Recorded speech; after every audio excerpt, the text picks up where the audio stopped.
Hey folks, this episode is a repost of It's Morphin Time, our special from February of 2023 of the Giant Size Violence feed.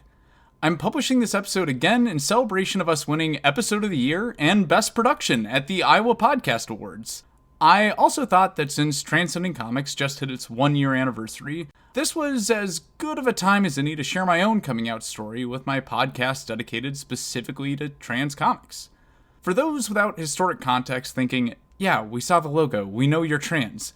This was the episode I published 6 months before the creation of Transcending Comics, as a means of coming out to the audience of Giant Size Violence in the most me way possible. Meaning it had to have the music of an EDM festival, some psychedelic storytelling, and an unreasonable amount of Power Rangers references.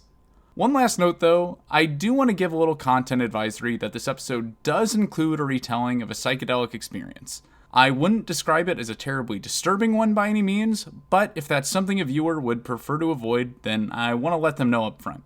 I'll be back at the end to share some exciting developments that have happened since this episode's original release, but with all that said, I'll leave you to enjoy the episode. It's Morphin Time.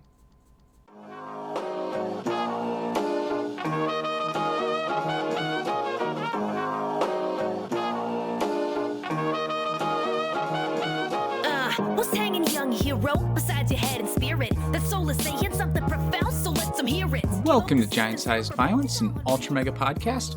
I'm your host Tomi, and today we're going to be doing things a little bit differently.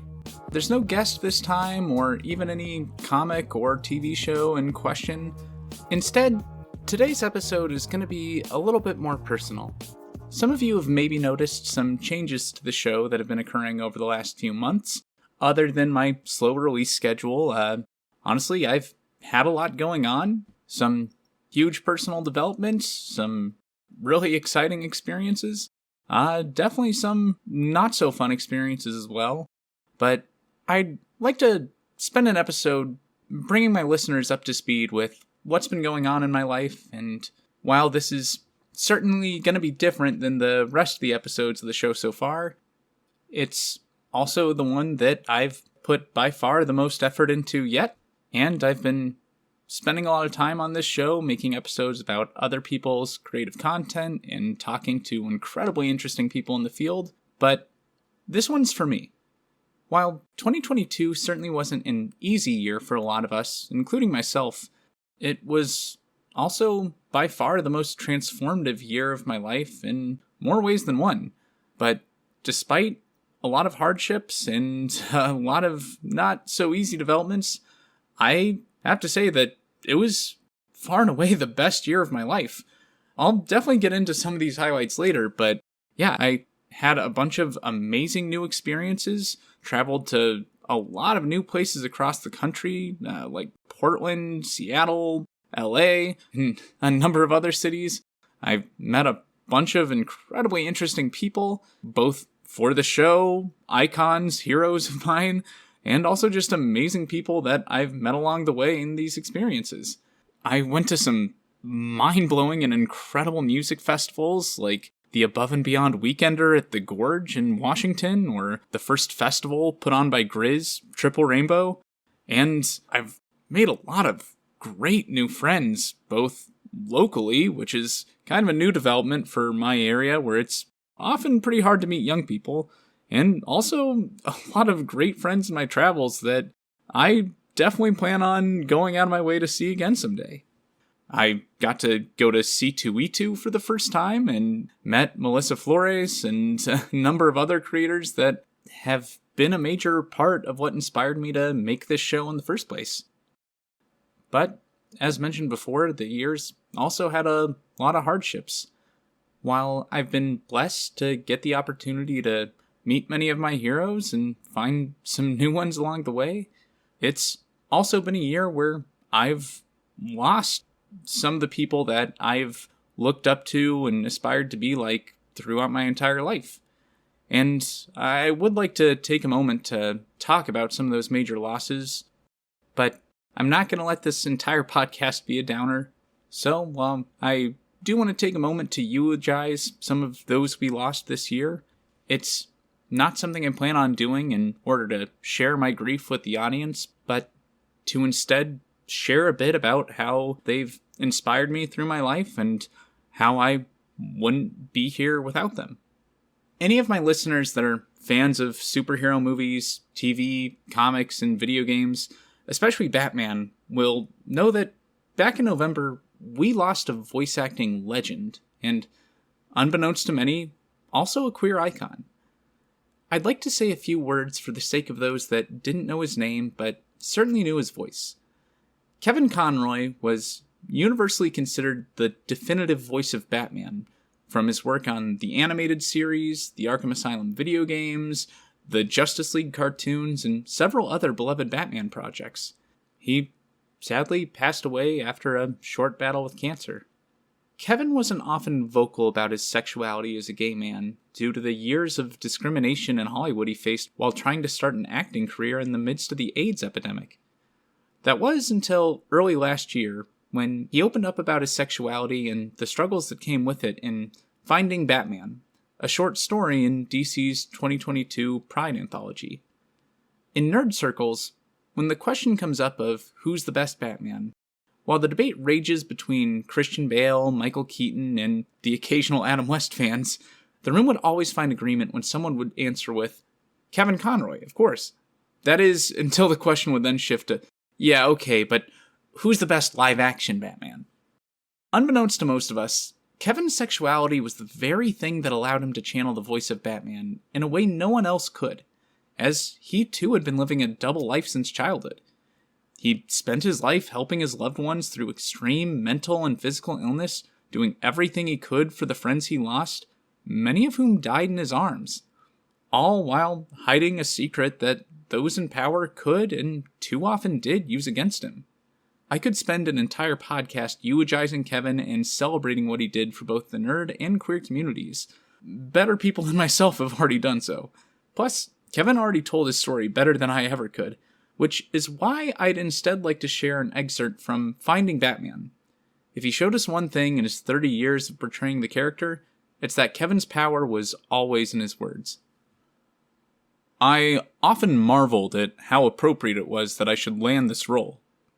As a gay boy growing up in the 1950s and 60s in a devoutly Catholic family, I'd grown adept at concealing parts of myself, of putting aspects of myself in a separate box and locking it away. Better to wear a mask, I thought. When I walked into the interview and met the creative team, they talked me through the character, explained how young Bruce Wayne had seen his parents murdered in front of him in Crime Alley, how he had formed dual personalities to deal with the agony of his childhood, a mask of confidence to the world, and a private one racked by conflict and wounds. Could I relate to that, they asked? I imagined myself as young Bruce witnessing my parents attacked and crumbling in front of me. I saw them lying in their blood in the filth of Crime Alley. I saw my own father lying drunk in a pool of his dried blood. As Bruce, I held them, comforting them in my arms. As Kevin, I cradled my bloody father as he struggled for life. As Kevin, I held Chris, cradling him as he raved at the voices plaguing him. As Bruce, I felt disoriented and lost, not sure of my identity, as my parents were cruelly yanked from me. I felt disoriented and lost as an actor whose identity was being yanked from him. Was I my public face or my private face? Had I made too many compromises? My heart pulsed. I felt my face flush. My breath grew deeper. I began to speak, and a voice I didn't recognize came out. It was a throaty, husky, rumbling sound that shook my body. It seemed to roar from 30 years of frustration, confusion, denial, love, yearning. Yearning for what? An anchor, a harbor, a sense of safety, a sense of identity. Yes, I can relate. Yes, this is terrain I know well. I felt Batman rising from deep within. I possibly made a mistake in reading Finding Batman at the beginning of my workday, just after I learned he passed. And I definitely needed to take a moment to shed several tears away from my coworkers. However, learning more about Kevin's story left me feeling inspired and emboldened in some ways that I knew I wanted to share, some of which I've already said, but there's certainly more to come.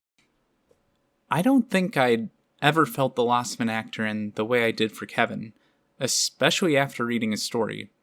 So much so that I almost felt numb or didn't have the words when the following week I found out that the actor that portrayed my first favorite superhero from childhood, the person that defined the ideal hero in my mind to this day, had also passed far too soon.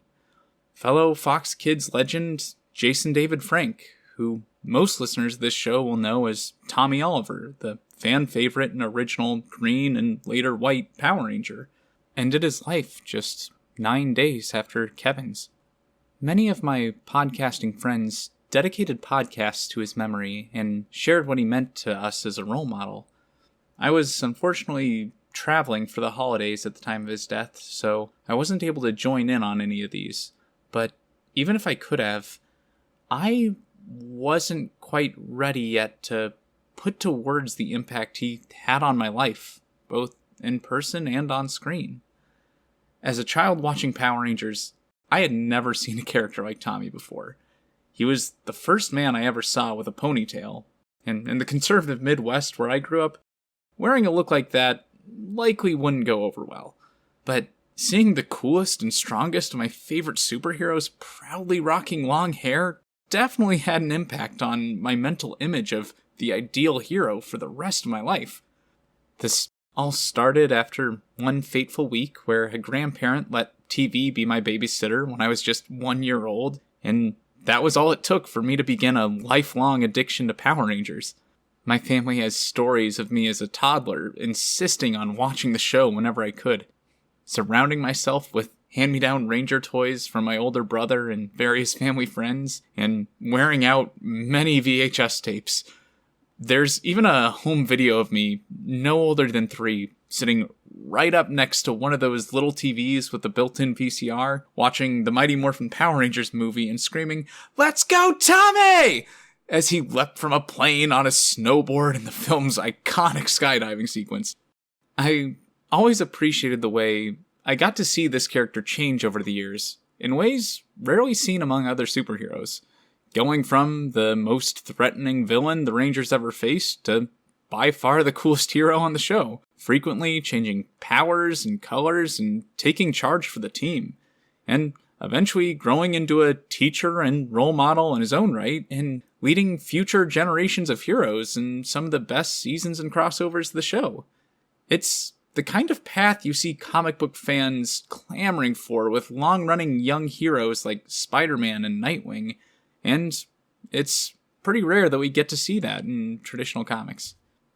I only had the chance to meet JDF in person once, but I'll never forget how he went out of his way to make it a really memorable experience. My connection to Tomi actually predates even my birth. When my mom was in the hospital on the edge of going into labor with me, she was on the phone with my grandma, walking her through using the VCR to record Power Rangers, since they were airing the original Green Ranger arc, and my mom knew that my older brother would be incredibly angry if he had to miss it for something as trivial as his younger brother's birth. When I told Jason this story at an autograph signing at the first Des Moines Comic-Con, he cracked a smile, pulled out his phone, and said, "Tell me that again," as he started recording. I'm not sure if he ever posted the video on his Instagram or social media, but I'll never forget that feeling of telling my childhood hero a story that he enjoyed well enough to ask to hear it again. Honestly, I think it kind of ruined the picture I took with him because I'd never seen myself with such a genuine, goofy smile like that. But I'm not sharing all this just to reminisce on childhood memories of my favorite superheroes. I instead want to tell you about how Tomi has influenced the direction I've taken in my adult life. Much like how Kevin Conroy found his voice and confidence through Batman, Tomi Oliver was instrumental in shaping my identity and finding my own voice, especially in making some of the most difficult decisions of my life in this last year. The world's greatest Batman spent most of his career living a double life while helping to create a world where people like us no longer have to. So I think the best way I can honor both his memory and Jason's is to finally step out of the shadows myself. Some of you may have noticed that, starting with my Melissa Flores interview earlier this year, I started going by a different name on the podcast. I've never elaborated on why, though I've certainly hinted at it in the episodes since. For the last 8 months, I've been going by the name Tomi Trimbath in public spaces, as I begin a transition into a new life. Tomi with an I, in tribute to both Tommy Oliver and my grandpa, Tom Trimbath, the first person to ever take me to a comic book shop, and the man who made sure my family had a roof over our head and a good Christmas every year. Originally, that was all I was going to say about him, since no one came here to listen to me talk about how great my grandpa is. But while I was in the process of writing and recording this episode, he passed as well just a few weeks ago.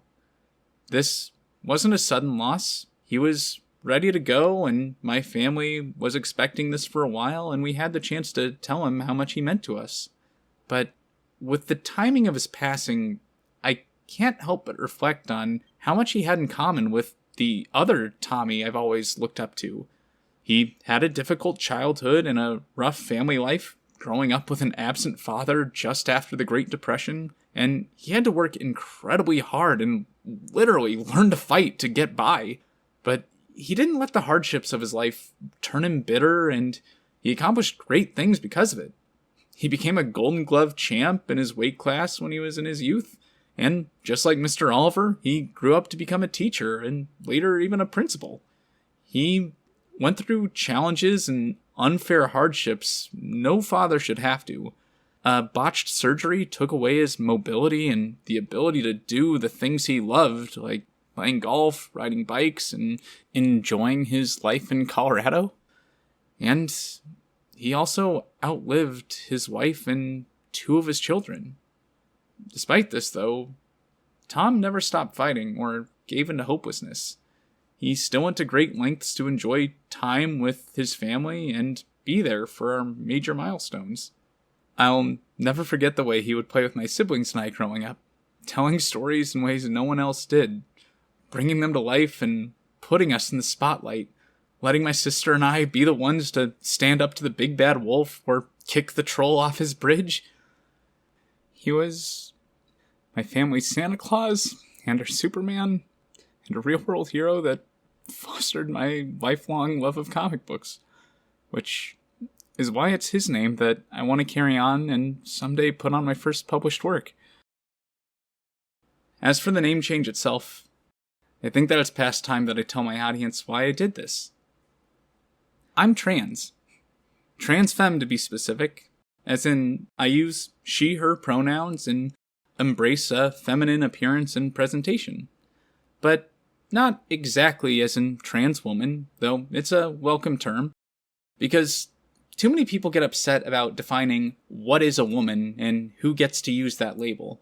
And since I'd frankly rather not waste my time talking to people hung up on that, I'll just meet them halfway and use the term femme instead of woman for now, and that's the only concession I'm going to make. If you're wondering how someone comes to this conclusion and why it took me 28 years to get here, I'd like to share my story in hopes that you can better understand my journey. I've been inspired by the stories and personal experiences shared by creators like PhilosophyTube, ContraPoints, and Jesse Gender, and if my story can reach just one person that's struggling to come to terms with their own identity, then this will all have been worth it for me. It was at a music festival, one in the Midwest called Summer Camp, mainly for jam bands like Humphreys McGee, Moe, Twiddle, and several others inspired by the Grateful Dead. When my partner's friends offered me what they called Lucy Juice, I had assumed it was just a kitchen sink cocktail like Jungle Juice. Lucy Juice because it loosens you up. I was at first a little suspicious when they only poured me a little. I thought it must be meant as a shot, but it didn't taste like strong alcohol. It was only after I turned them down when they offered me cocaine out of a Zicam bottle that I realized that may not have been booze. The Lucy in this juice was the same one you find dancing in the sky with diamonds. Now, thankfully, I'd recently had friends tell me about acid and what it's like, and I was very curious to try it someday if the time was right. When my partner filled me in on what I just drank, I didn't freak out, since I knew this wasn't something that was going to leave me with an addiction or burn a hole in my brain.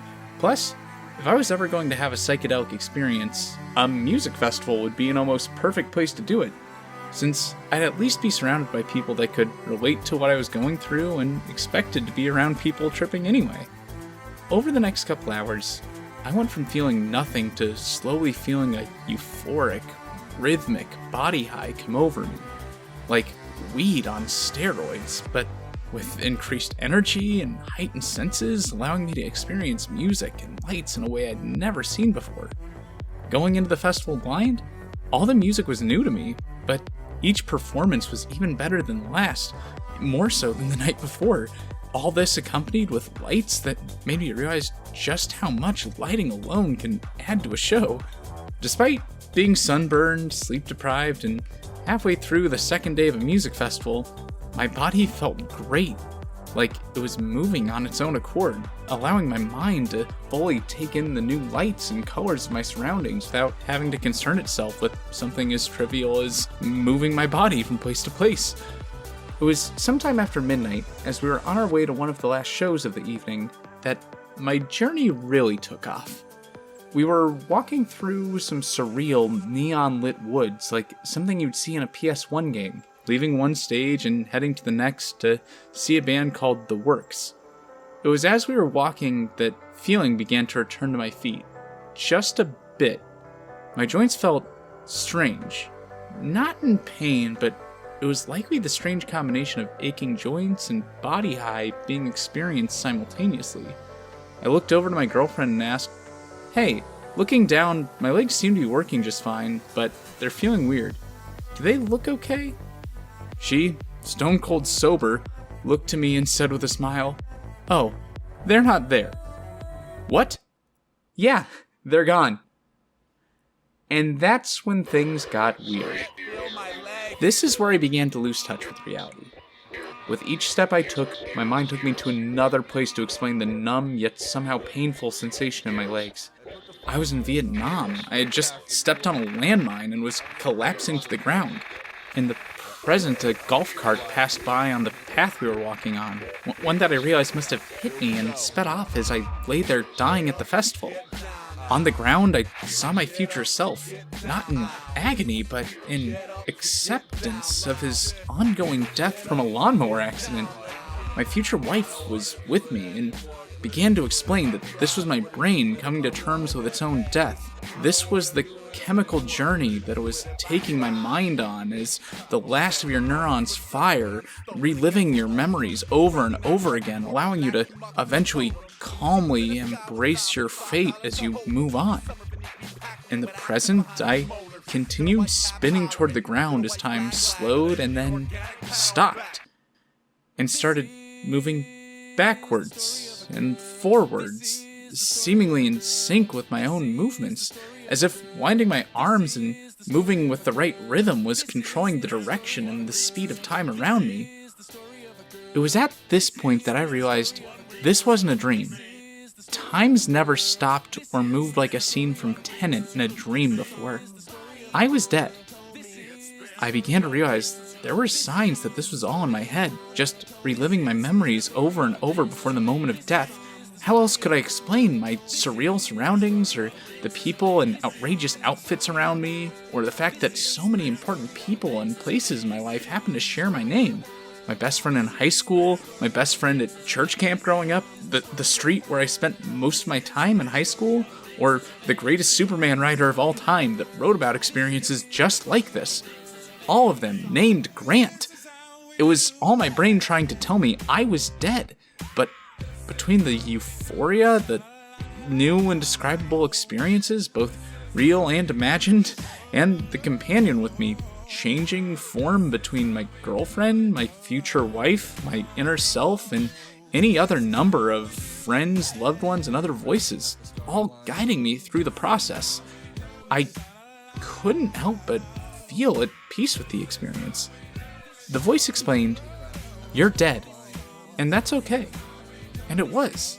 I was experiencing so many new things. My first festival, first time hearing these bands, first psychedelic experience, first trip with my favorite person at the time, surrounded by lights and friendly people, dressed and presenting in beautiful, unique ways that transcended gender. Hell, I'd just seen a Sasquatch playing the saxophone in a neon-lit forest under a giant tree man. That one was actually real, by the way. Shout out Sasquatch. If I was going to die, though, I was happy to be dying here. It was as I was spinning, bumping into people, and spiraling backward in time that I started to see myself in the faces of the people around me, seeing my life through their eyes. "You're dead, and it's okay, because you're everybody," the voice continued.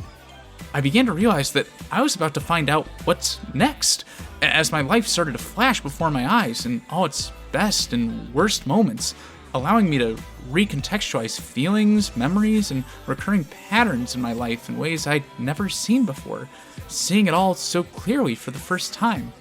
I was dancing in line with my past and future lives, all spiraling behind and ahead of me in a Fibonacci-like sequence, like I was entering an avatar state as I was seeing my life through the eyes of others.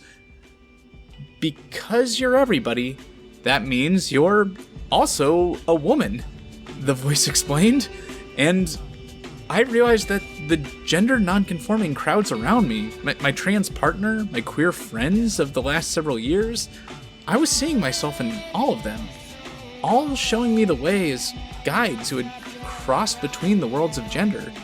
You're every man and every woman, so this gender shit doesn't matter. Forget about it. You can throw it all right out the window, because it's not going to help you going forward. Before I could even finish putting all the pieces together in my mind, of all the moments and memories that reinforced the idea, the voice continued. "Now this is the hard part, Grant. Because you're everybody, that means that every act of kindness you've ever done has been an act of self-love."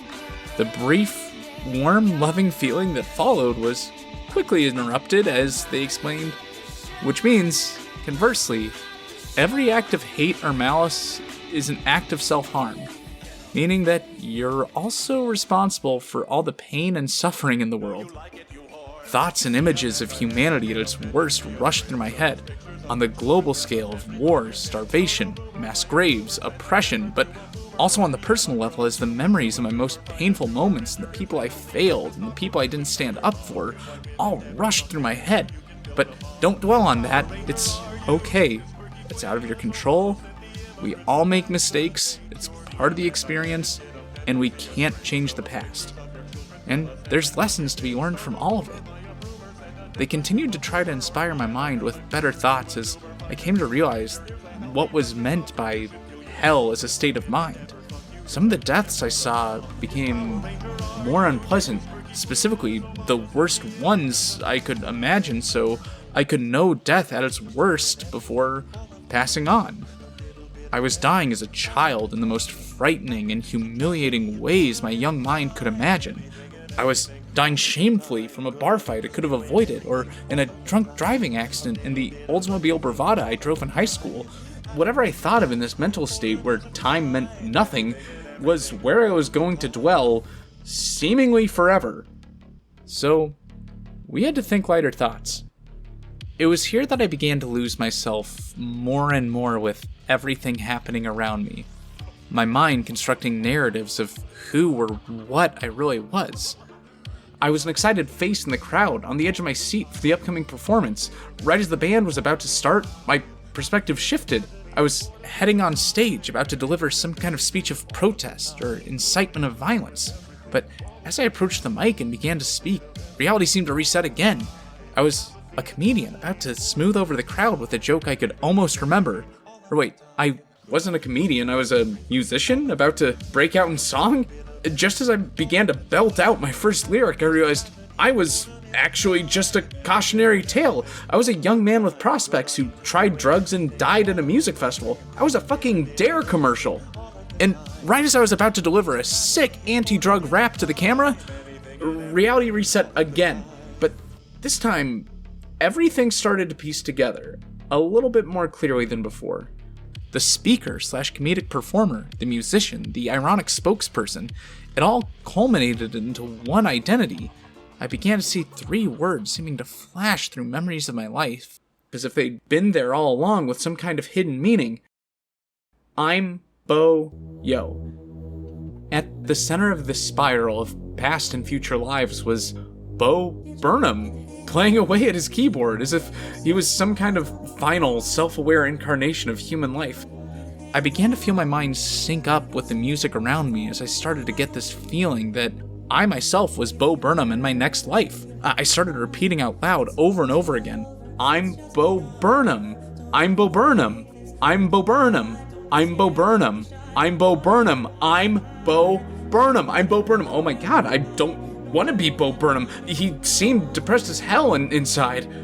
But as I was processing all this, the next major realization came to me as I started to lose track of my physical form. I wasn't Bo Burnham. I was Bo Burnham in a song about Bo Burnham. And much like his puppet Sacco explaining how the world works, I was going to stop existing at the end of this song.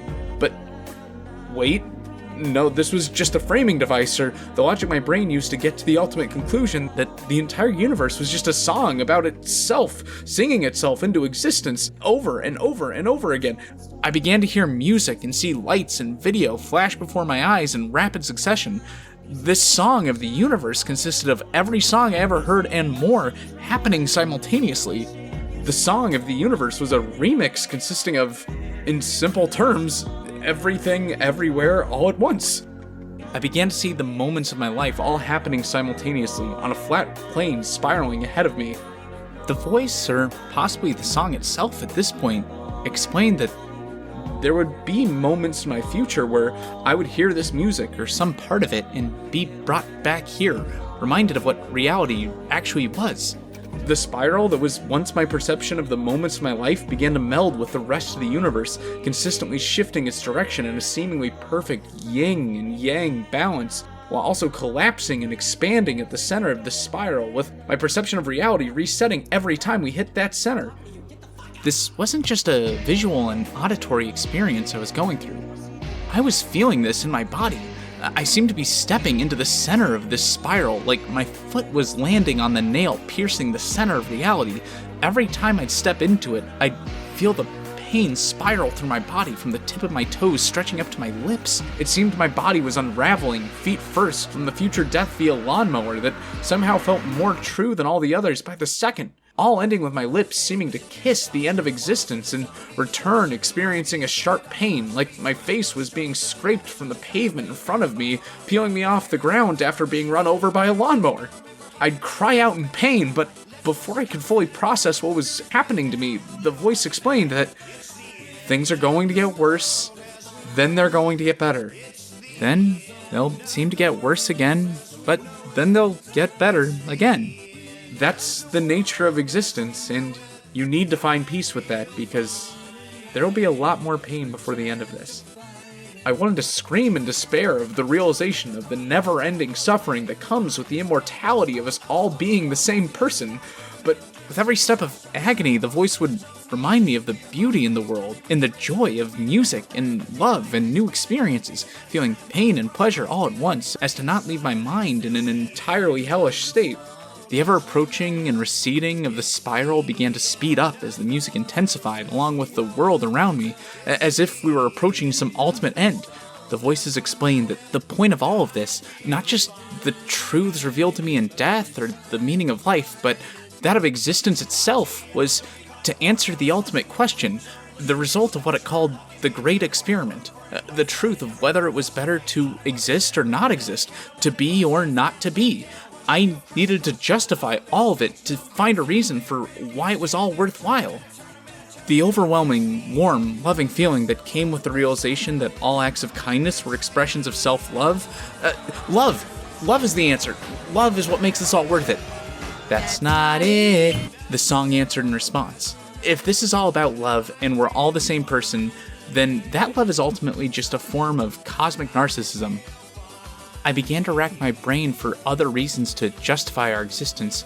Meanwhile, the oncoming entropy of the universe began to take a new form as my reality began to experience yet another simultaneous narrative. I was an astronaut, and the center of the spiral was a breach in the hull of my spaceship, or perhaps a black hole ahead of the craft, at possibly the beginning and end of existence at the same time. The answer I was looking for was something that was needed to save myself and mankind along with the rest of the universe. The next closest thing to love came to my mind as I thought about the ever-shifting companion at my side and all the loved ones I saw in them. Friends! It's the friends we made along the way that make this all worthwhile, right? Sorry, bud, but that's not it either.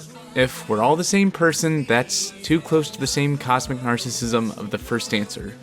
I looked to the rest of my surroundings, the great visual, musical remix of existence. Music! Music is the answer! Music is what makes this all worth it! Along with the art and the stories of the past, all of it building on the work those before us left behind to inspire us in the future to make something better in the present. This answer felt better, but apparently wasn't acceptable since if the nature of the universe was just a song about itself, then that answer just boiled down to because of the way things are. Not to mention that not all beings can experience music. My mind was spinning, trying to find some other answer that would be acceptable, but each one was weaker than the last as reality continued to reset faster and faster with every time we hit the center. I thought that maybe my scholarly mind could be of some use. The answer could be found in the computer science knowledge I went to college for. If the universe is some sort of simulation, then a computer scientist may be exactly who you need to solve a universal problem. Okay, then it's a matter of recursion. We buy ourselves more time to find the answer. We iterate, and iterate, and each future life or cycle of the universe will build on the last, growing ever closer to the ultimate solution to the problem. I was looking for an exit statement, the condition that needed to be met so that the final iteration could return its answer to the previous iteration that called this operation, and that would then be returned to the one that called it, and so on and so forth back to the beginning, the first one that cried out looking for an answer. This seemed to only be a temporary solution to buy us just a bit of time. If we're all the same person, though, the issue was still my responsibility no matter how much time we bought, and each future life lived would come along with added suffering along with their contributions to the great song of existence. It was at this point that I began to realize that I may never find an answer to this, and that this may just go on forever. I started to control my breathing and calm myself. Maybe I'm wrong. I thought, maybe there's no reason for all of this, and not existing is better than existing. There's certainly been enough unpleasant bits in my life to understand that mindset, but ultimately, I'm glad to have had the experience, since all the beautiful moments and the people I've met have more than made it worth it for me. If this is the end, it's alright. I'm okay with this. I'm okay with this. I'm okay with this. And then we hit the center of reality again, and everything reset once again. And I began to feel the hopelessness of it all, that no matter what answer we found in our lives, existence would continue to go on for better and for worse. It was around this time that I felt arms embracing me from behind, stabilizing me and getting me to my feet, as though some alien force was reconstructing my physical form. My eyes were covered by my girlfriend's soft hands, and the voice said, "It's okay, it's not your time, forget what just happened, you're at summer camp, and we're going to walk back to our tent." The hands left my face, and I found myself not far from where this encounter with collective consciousness began, though now I was pointed back toward the direction we came from. However, all the lights and faces mixed with at least 3 different stages of music kept taking my mind away from the present. I continued to see myself in these other lives as various stimuli reminded me of where I previously was. The generator powering a streetlight was a helicopter flying overhead in Vietnam. The golf cart that just passed was the one that ran me over and killed me in another life. Or perhaps I was actually on the golf cart and the camp I was at was the church camp I went to growing up. I kept stopping, nearly collapsing, and trying to ask my partner to tell me again that I was at summer camp, that all of this was real, but I could barely formulate words or speak a coherent sentence. I may have been in my body again, but the trip was far from over. Something about the building guitar music around me sparked a better thought in my brain, though. This, paired with the Grateful Dead lightning bolts I was seeing on shirts and colorful tapestries everywhere, I was reminded of my favorite thing since childhood. I started to hear the song as the theme to my favorite superheroes as it dawned on me that I was one of them. I was a Power Ranger. I was Tommy Oliver. I was Superman. I was any hero I could imagine. As my girlfriend put her arm around me and helped me get to my feet after yet another fall, I took one synchronous step with her to get to my feet and stabilize myself and laughed out, "We're a Megazord!" The cars and RVs we walked by were their giant combining robots. The wild flashing lights of the psychedelic campground was their battlefield. I remember seeing a cherry picker in the sky and also seeing it as a mechanical brontosaurus about to take a bite out of the moon. I saw myself on stage as a Power Ranger, or maybe just someone in a costume about to promote the show, or maybe an actual ranger about to give a rallying speech before battle, or a humiliated young boy promoting something like Power Rangers underoos or pull-ups in front of a live audience. Regardless of how powerful or powerless I was in my ever-changing perception of reality, the voice returned in the back of my mind to explain that there was a reason this alien force was reconstructing my consciousness, that the answer, or at least part of the solution to save humanity and solve the great experiment, was found in my brain and the love of Power Rangers I'd had since the age of 1. My partner even told me the next day that at one point I touched my belt and shouted, "It's Morphin Time!" Which, in the many narratives going on in my mind, seemed like an important key to what was going to save us. Something on our belt or waist to protect us, a seatbelt to secure the astronaut at the end of existence, or perhaps a button to bring down the helmet of a protective suit. Whatever was at our waist was something that was going to keep us safe and was of incredible importance. It was going to give us what we needed to fight some larger opponent, or take on some colossal problem or impending doom. It seemed there was some piece of trivia or obscure knowledge to be found in the recesses of my brain, the identity of a ranger or the actor that played them, that this alien force needed to either find a solution to the great experiment, or at least part of what would save humanity. I began to see this cosmic truth layered over Power Rangers as well, of it also being some kind of ultimate remix of a franchise, as this Japanese TV show built on decades of Eastern and Western superhero media, taking inspiration from Ultraman and Spider-Man and Kamen Rider and putting all the best elements into one show that then got brought to America and added American actors and American music, bringing the series to an entirely new audience, and how that then went on to inspire a generation of comic book writers and podcasters and internet content creators and fans of all shapes and sizes, going on to make new media inspired by the show to reach new audiences that the previous generation didn't. All of it adding more and more to this colossal franchise, building on what came before it and contributing to the ultimate remix of a TV show. It was as I was having these thoughts of being Tommy Oliver and the meaning of Power Rangers that we finally reached our tent, and my partner laid me down on our air mattress. Ironically enough, the door to our tent was split right down the middle, half of it green and the other half white. My brain perceived the shape on this door as a split between the helmets of the green and white Rangers, on the top half at least, but the lower half I saw as a split of the faceplate of their giant robot Megazord and that of their villain, Lord Zed. My mind was able to take this visual and make a very poignant realization of what comes along with seeing yourself as Tommy Oliver. Even if I was Tommy, this representation of my ideal peak human form, I could be a hero like the White Ranger or a villain to others like the Green. I could be a tool of war like the Megazord or a monster like Zed. Even if I became my ultimate hero, I'd still be the villain of someone else's story.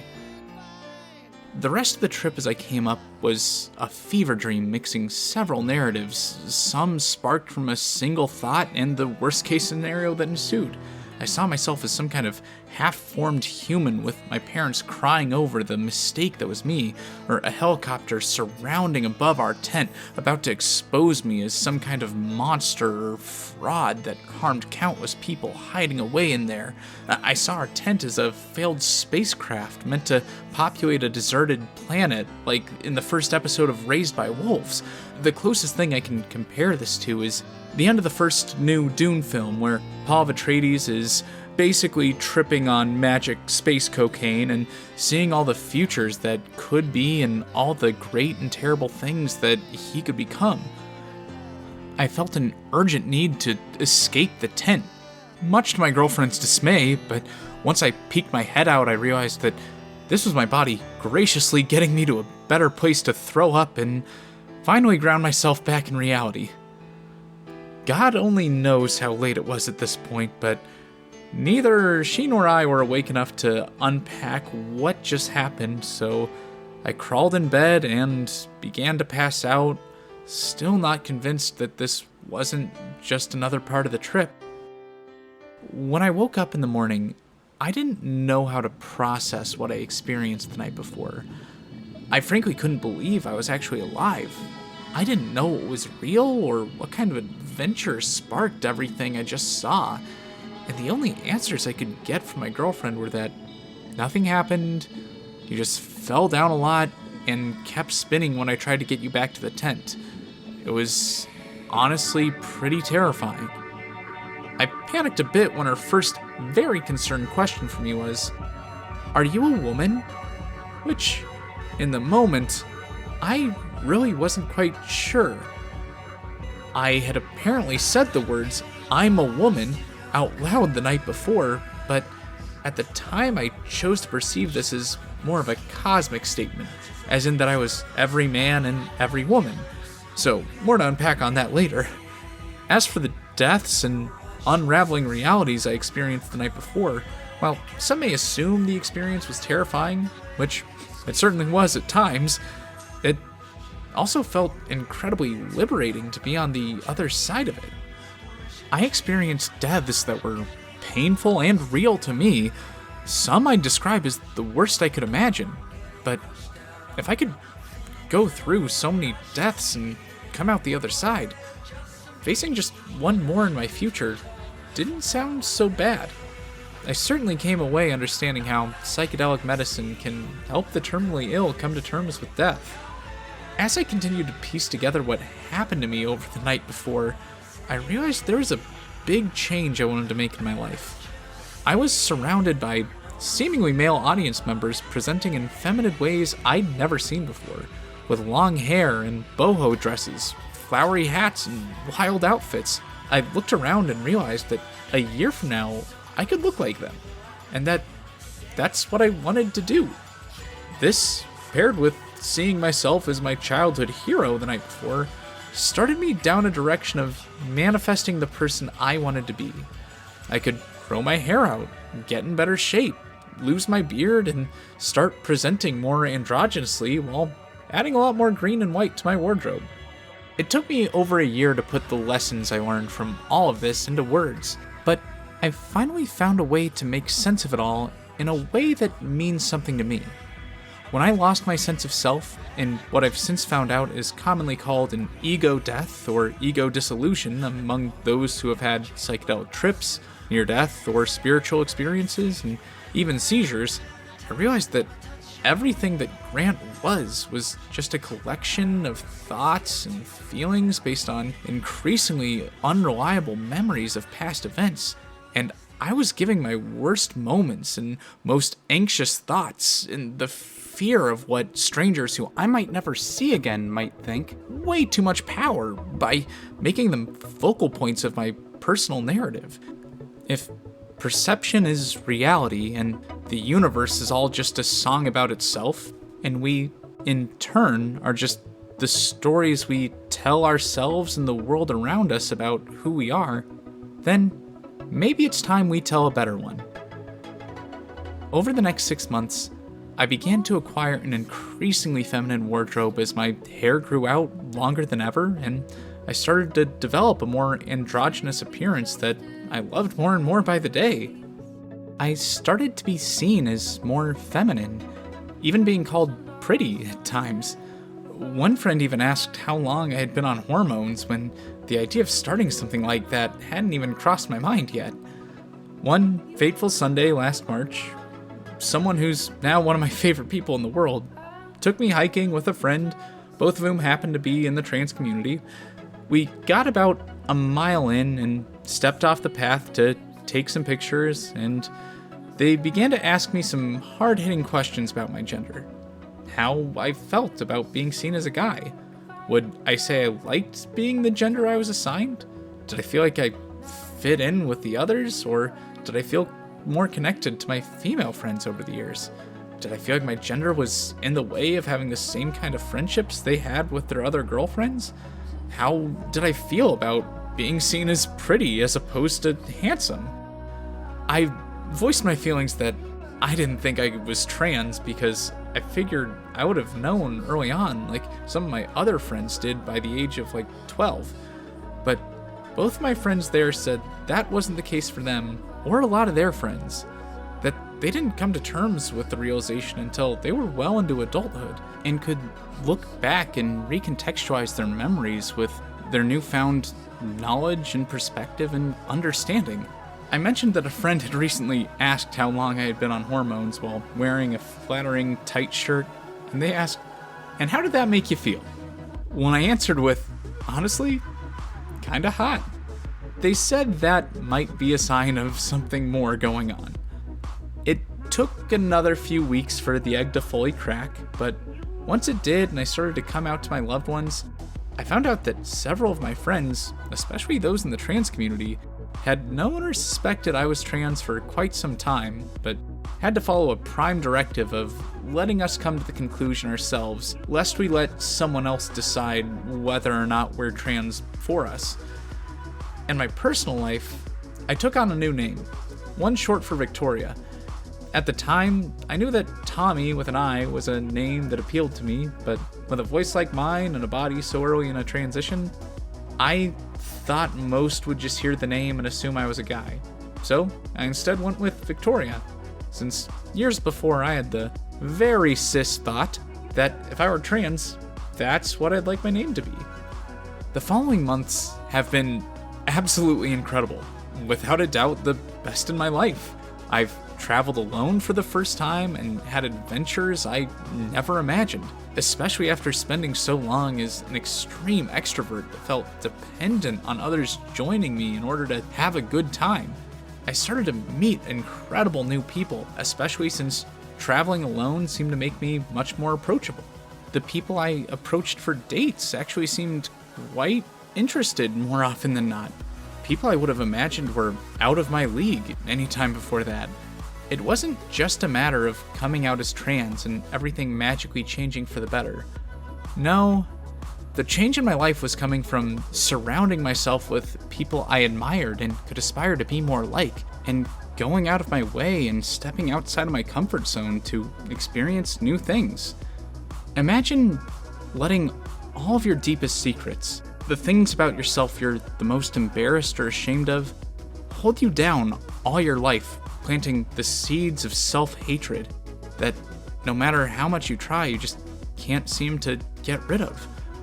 Then, one day, you start to find that many of your favorite people in your life actually have these things in common with you, and that they're things you actually admire or enjoy in a friend, which in turn helps you appreciate them in yourself. All of a sudden, the things you've always seen as weaknesses and sources of self-loathing instead become something you're proud of. Seeing part of yourself in the people you love, and in turn loving yourself more because of it, is an incredibly eye-opening experience that can help you realize just how much you've been denying yourself of self-love all this time. And then, the most exciting development of all happened for me. I got the opportunity to meet some of my heroes. It all started when Melissa Flores had offered to come on the podcast to discuss Dead Lucky. At the time, I was only weeks into my transition and had more or less put the show on hiatus, since I wanted to come back when I felt I had a more feminine voice that people wouldn't assume just belonged to a guy. But when someone who worked behind the scenes of Power Rangers and would later go on to write the comic series as well, offered to be interviewed on my show, I couldn't just pass up an opportunity like that. Honestly, if it weren't for that interview, the show may have died early last year. Not long after, I found out about a Radiant Black themed event going on outside of Chicago, at the very bar where he gets his powers in the first issue. Many of the creators behind the series and its spin-offs, including most of the writers of the Power Rangers comics, were all going to be there. Everyone from the comic book writers I look up to most, like Kyle Higgins and Brian Parrott, to podcasters like Matt Groom and Michael Buschettle, whose format is what I wanted to emulate with my own show. I even got to meet the woman that inspired the hero of Dead Lucky, and stood in the very spot just outside the bar where Radiant Black got his powers, even holding a little radiant light given to me by Kyle Higgins. This wasn't just some simple Q&A or autograph signing. It was an opportunity to actually spend an evening with these icons, along with a bar full of other fans. To have a drink with Kyle Higgins and discuss storytelling with some of my favorite writers. I always figured I would need to be some famous author myself, or the host of a much bigger and more important podcast, to find myself in a room like that. And yet, here I was, being my true self, more confident than ever before, doing things I only ever dreamed of doing before that point. To bring this entire experience full circle, on Christmas Day of 2022, I feel like I fully achieved what I set out to do when I started down this path.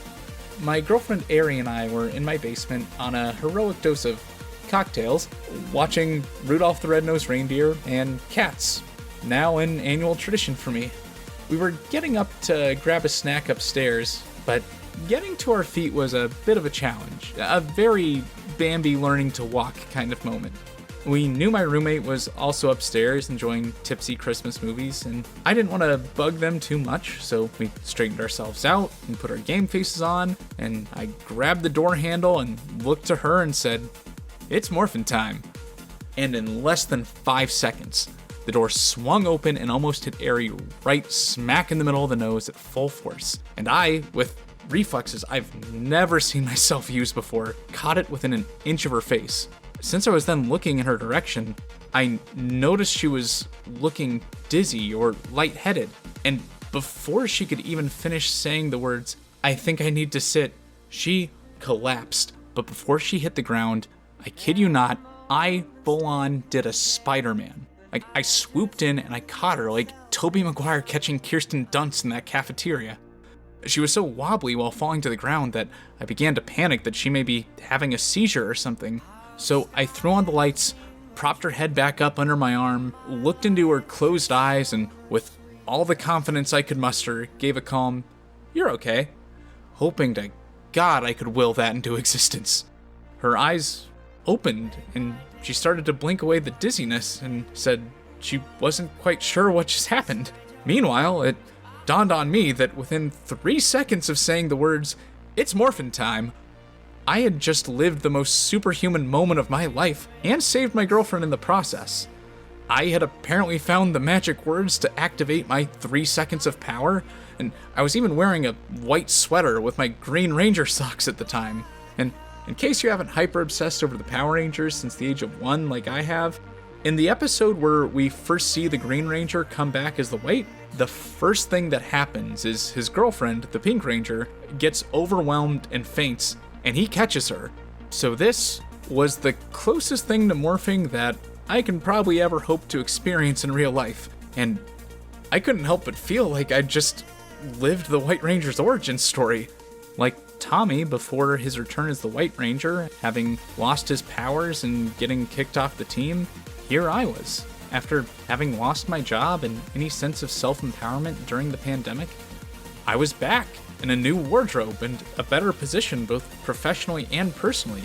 With newfound confidence and abilities, I turned myself into something better, something closer to the hero I always wanted to be.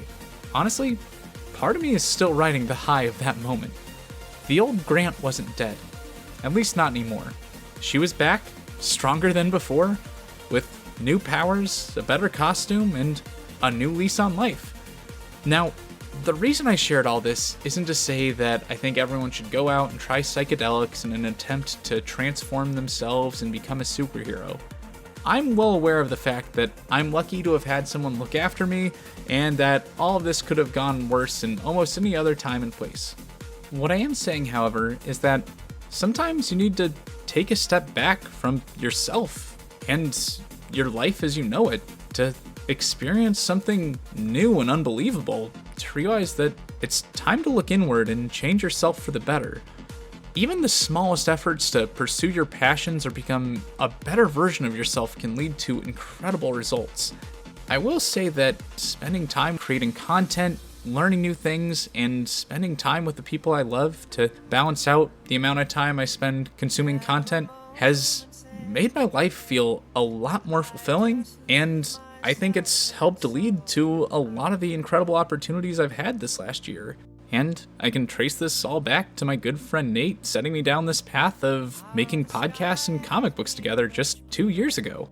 So if there's one thing I can suggest, it's to find a way to pursue and embrace your interests in any way possible, no matter how small. Start a podcast or a blog about the things that you love.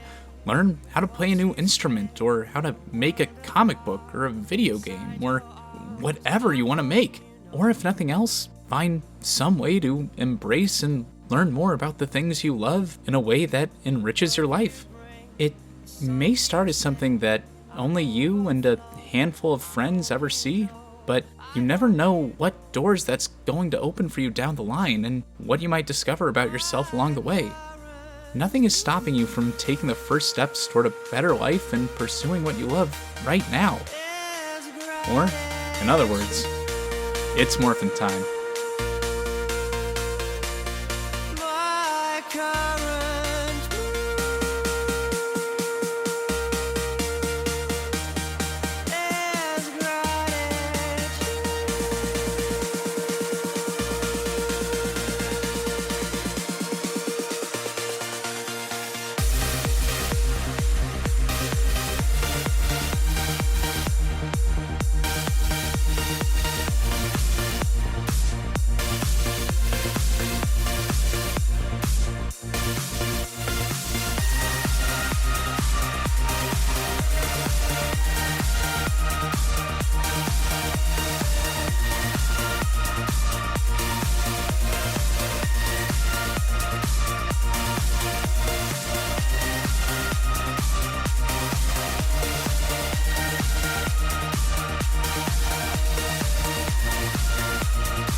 Thank you, the listeners, for taking a chance on by far the most personal podcast episode I've released so far.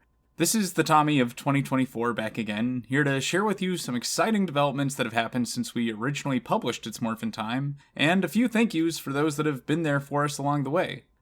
I went from creating a single trans coming out episode to starting a podcast dedicated specifically to trans representation in the comic book industry, and now becoming a trans comics writer myself. Just last month, we successfully kickstarted my first comic book, When We Transform. Much like It's Morphin Time, it's also inspired by my love of colorful, transforming superheroes, and I did my best to include a bit of music festival culture in there as well. The special edition of the book is a first-of-its-kind, light-reactive, color-changing comic, which was made possible by the folks and artists at Color Imagery Lights. They're an incredible art company we found at Electric Forest, and they're known for their color-changing psychedelic art prints and the interactive experience they bring with them to major music festivals across the country. I am beyond excited to help bring their art style to the world of comics as I bring their artwork to fan conventions and music festivals alongside my own comics as I start my career as a vendor. In the last couple months, I've started traveling for my podcasts, and have even hosted my first live panel and in-person interviews for my shows. I'm also collaborating with a few other talented folks on some exciting projects coming in the near future, but I can't share too many details about those just yet. It's Morphin Time has been by far my most ambitious and personally fulfilling project I've made so far, and I want to make more episodes like it. though not about myself next time around, and not necessarily for either of my existing shows. I've met some incredible individuals in my short time as a podcaster, and many of them have stories to share that deserve more than an interview alone. I want to help others tell their stories in a way that's as unique to them as this episode was for me. But episodes like this take exponentially more time and effort than a typical podcast episode, and it's not something I can sustainably do alone. I'm in the process of finding a means to bring this podcast dedicated to living narratives to life, but it's going to be a while before we have a season's worth of episodes ready. If this sounds like something you would want to be involved with, then we'd love for you to reach out to us. We just launched our own website dedicated to our creative projects at keymastercollective.com. You can reach us through our contact page or by emailing us at keymastercollective@gmail.com. We'd love to work with you on our future projects and do our part in helping you bring your own ideas to life. Now, on to some thank yous. First and foremost, I want to thank the folks at the Iowa Podcast Awards for helping bring attention to our shows and for giving us the awards for Best Production and Episode of the Year.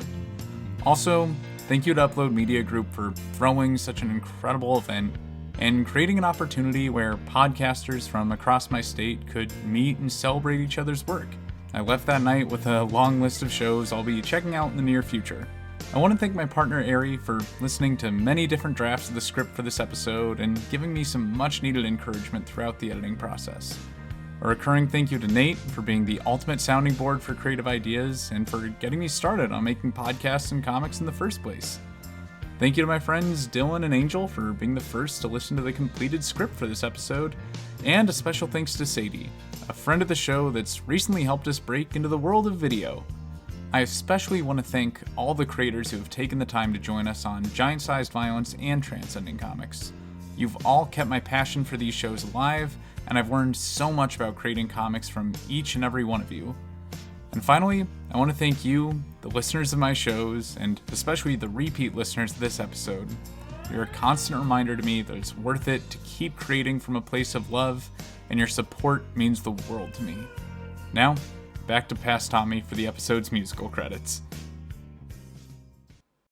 Our intro and outro music, as always, is You're an Ace Kid by Demon Dice from their album Alcatraz. Other songs used in order: Enchantment by Nora En Pure, The Greatest Pac-Man Victory in History by Aesop Rock, The Starting Line by Neil Cicerega, Clouds by Sonny and Gabe, Welcome to the Internet, Ixva Remix by Bo Burnham, All Eyes on Me, Origin Tory Remix by Bo Burnham, remixed by me, which I'll gladly upload to SoundCloud upon request, Space Monkey Mafia by Neil Cicerega. The That's Not It line was a sample from Girl Talk sampling Salt and Peppa in his song Still Here. Aha by Nate Roos, Mighty Morphin Power Rangers original theme by Ron Wasserman, Megazord by Grizz featuring Prod Kaz and Krishira Pereer, Legend of the Powersaurus by Victorious, We Need a Hero by Ron Wasserman, Bluish by Animal Collective, Survive by Lane 8, and Gratitude by Above and Beyond, though a mashup by me of the Oliver Smith remix and the Split Bootleg remix. And one new addition, Kam Susurtad by Shiro Sagisu, Ariane, and Hidekiano, with lyrics removed by YouTube user Yordle. Finally, I hope you'll tune in again in the future to see just where this show goes this next year. But until then, take care and remember to do your part in preventing the spread of the kaiju virus. Freedom can't be seen by downcast eyes. So raise your gaze until you're 10 feet tall and shake your fist to the sky. Refuse to die or let them make you small, cause they love just to see you convinced you're just a brick in the wall. But you're not just a brick in the wall. La da da da da da da da da da da. La da da da da da da. But you're not just a